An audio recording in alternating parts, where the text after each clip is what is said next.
Was not America's introduction to terrorism, but we have been facing it for over 25 years. And Jack gave me a very, very interesting article. Jack, would you like to read that for us, please? Terror Comes to America.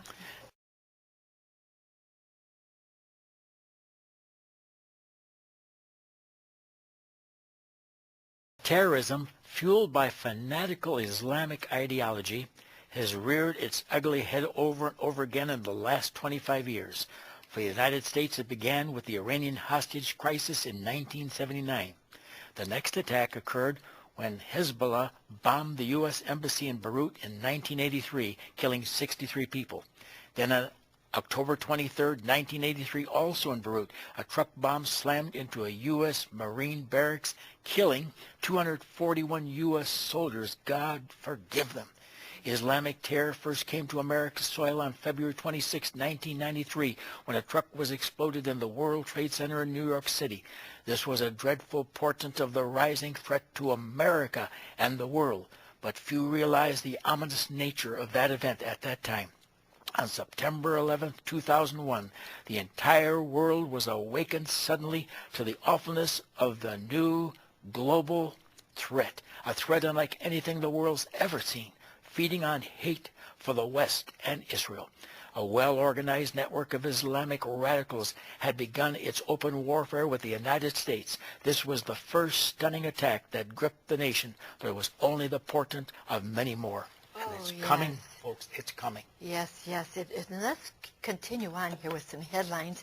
And we do see the terrorism. Take a look at this. Alleged terror threat seen as most serious since 9/11. They're holding him right now. Yes, they are.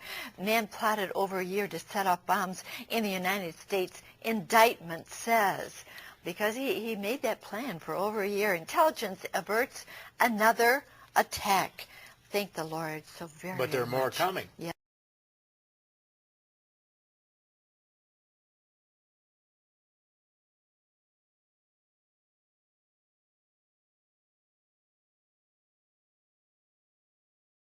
Yes, here we go.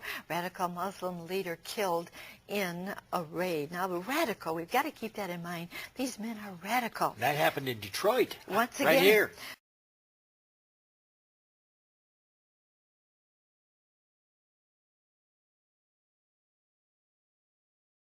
Jordanian pleads not guilty in Dallas bomb plot.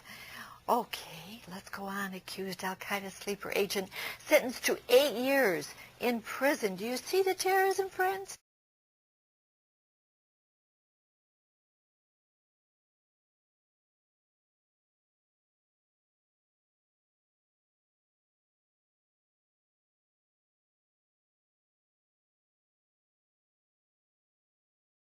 It's all around us.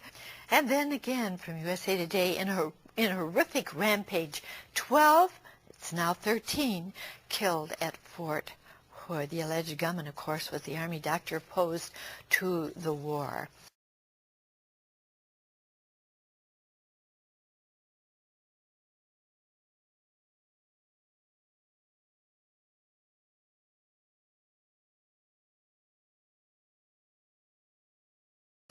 The Fort Hood shootings, details of the victims emerge. An idealistic group. The dead included a mother-to-be, a newly married 21-year-old who planned a military career, and a sports enthusiast. Going on, top brass warn against anti-Muslim backlash. Yes, we've got to be careful. All Muslims are not that way. Dr. Phil and the Fort Hood killer. Now, Dr. Phil said that we don't know yet the motive for the killings and shootings, but this wonderful journalist had to say his terrorist motive is obvious to everyone but the press and the Army brass. And some psychiatrists. And this is Rabinowitz, a very fine journalist.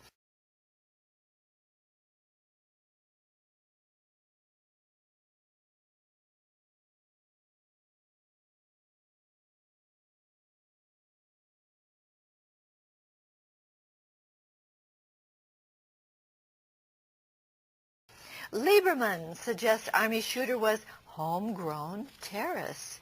a very, very great man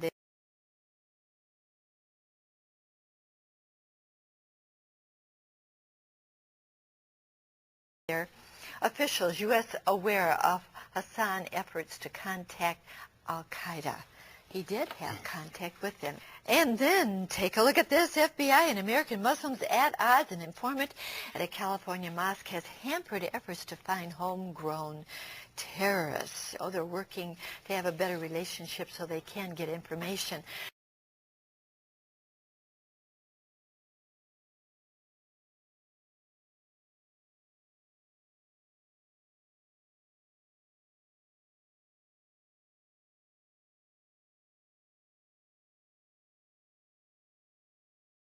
Now, I did not realize until this week, we've had terrorism here in the United States for 25 years. Will it continue, Jack? It's going to get worse and worse. The Bible says evil men and seducers shall wax worse and worse, deceiving and being deceived, 2 Timothy 3:13. Jesus said in Matthew 24:37, as the days of Noah were, so shall also the coming of the Son of Man be. It's one of the signs of my coming. What? Genesis 6:11. How was it in Noah's day? The whole world was filled with violence, with terrorism, with revolutionaries. It's here, ladies and gentlemen. Now, we're not talking about good, innocent Muslim people. There are many wonderful people among them. We're talking about the Islamic radicals, the Islamic terrorists who try to commit suicide bombings in order to get 72 virgins for all eternity. What a mess that this brings to our country.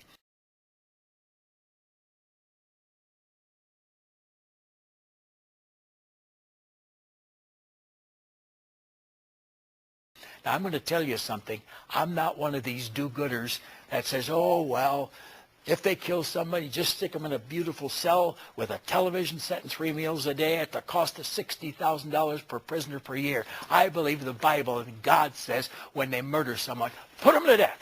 And they ought to get hold of this guy right away and forget the trial. Everyone knows what he did.